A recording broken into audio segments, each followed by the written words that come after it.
E Roma conhece dois tipos de maleza que afetam uma grande quantidade de habitantes.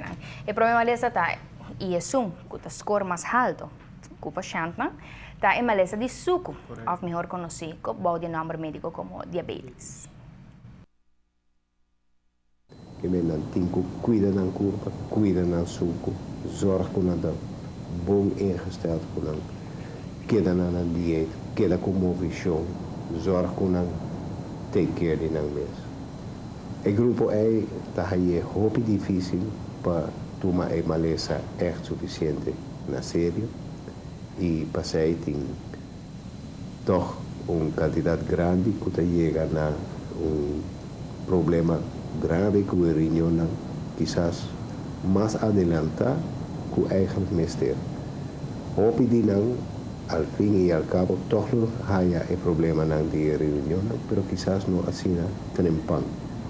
Hopi haya más lat. E di dois malezas que domina, está a maleza de hipertensão, ou melhor conhecido como pressão alta.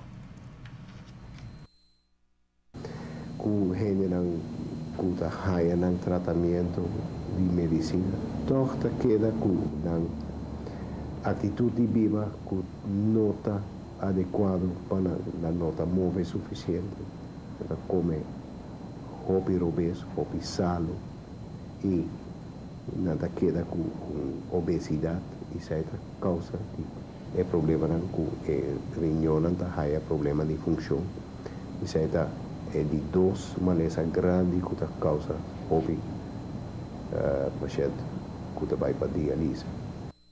Olha, ambos malezas, a maioria viaja por o prevenir se uma pessoa vive uma vida mais saudável e ativa. Correcto, seguro que sí.